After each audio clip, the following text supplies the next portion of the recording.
Thank you mummy papa. आप जैसे माँ बाप हर किसी को मेरी हर छोटी छोटी ख्वाहिशों को पूरा करने के लिए आप दोनों दिन रात मेहनत करते हैं। वैसे ही मैं जल्दी ही कामयाब होकर आपके हर एक सपने को पूरा करूँगी। टुनटुनी मिडिल क्लास फैमिली से थी। उसके पापा कुली थे और उनको दूसरों का बोझ उठाने का जो भी काम मिलता वो करते और उससे पैसे मिलते थे। वो उसी से अपना घर चलाते थे। वो लोग वही स्टेशन के पास किराए का घर लेकर रहते थे। ऐसे ही हंसी खुशी टुनटुनी का परिवार चल रहा था। टुनटुनी के पिता टुन्नू चुड़ा बहुत ही विनम्र और दयालु स्वभाव के पक्षी थे। वो हमेशा दूसरों की मदद किया करते थे। ऐसे ही एक दिन एक अंधी पक्षी अपने बच्चे को लेकर स्टेशन पर ट्रेन आने का इंतजार कर रही थी। तभी अचानक से उसका पैर फिसल जाता है और उसका बच्चा पटरी पर गिर जाता है। माँ मुझे बचाओ, माँ बचाओ मुझे। अरे बेटा कहाँ हो तुम? गोलू, मेरे बच्चे कहाँ हो तुम गोलू?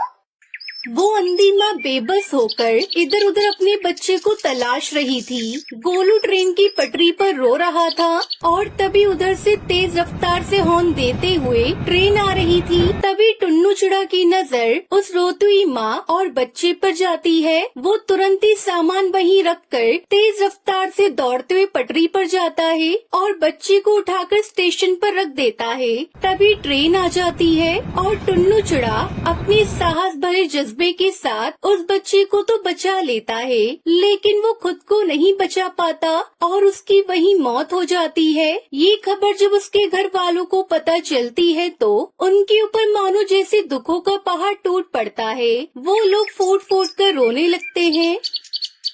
माँ पापा हमें छोड़कर कहाँ चले गए? माँ हमारा क्या होगा?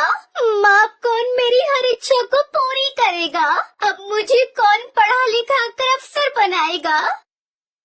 वहीं टुनटुनी की माँ टूनी की भी तबीयत खराब हो जाती है। अब घर की सारी जिम्मेदारी टुनटुनी चिड़िया पर आ जाती है। ऐसे ही एक महीना बीत जाता है। माँ मैंने दाल और रोटी बनाई है, चलो माँ थोड़ा सा खाना खा लो। तुम खा लो बेटी, मुझे भूख नहीं है। माँ अगर आप नहीं खाओगी तो फिर मैं भी नहीं खाऊंगी। थोड़ा सा खा लो ना माँ। आपको इस तरह देखकर पापा को भी अच्छा नहीं लग रहा होगा। प्लीज माँ खा लो। उसके बाद टूनी चिड़िया थोड़ा खाना खाती है। इसी तरह समय बीत रहा था। इस बीच टुनटुनी का 10वीं का रिजल्ट आता है और वो अपने पूरे स्कूल में टॉप करती है। माँ आप तो खुश हो ना? काश आज पापा होते तो वो कितना खुश होते। पर देखना माँ, मैं जल्दी ही आगे की पढ़ाई पूरी करके अपने पापा का नाम रोशन करूँगी। टुनटुनी ये सब कह रही थी कि तभी वहाँ पर उसका मकान मालिक कड़कनाथ सेठ आ जाता है। देख टुनटुनी, अब तुम दोनों अपने रहने के लिए कोई दूसरा ठिकाना ढूंढ लो, क्योंकि यह घर मैंने किसी और को किराए पर दे दिया है। मालिक, घर देने से पहले एक बार आप हमसे पूछ तो लेते।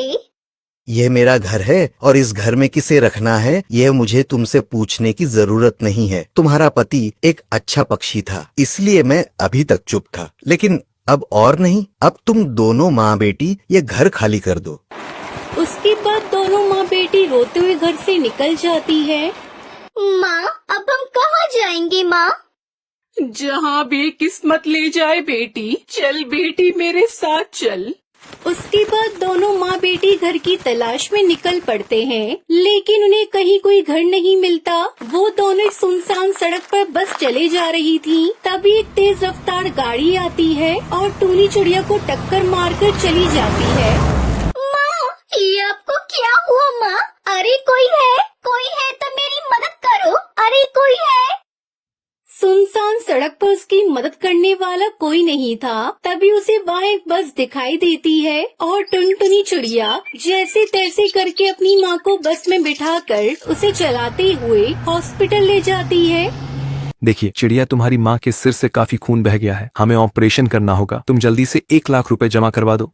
डॉक्टर साहब आप ऑपरेशन की तैयारी करिए, मैं अभी पैसे लेकर आती हूँ।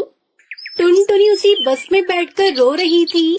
हे भगवान, पापा को तो पहले ही मैं खो चुकी हूँ। अगर माँ को कुछ हुआ तो मैं नहीं जी पाऊंगी। मुझे हर हाल में मेरी माँ की जान जान बचानी है, लेकिन मैं इतने सारे पैसे कहाँ से लेकर आऊंगी?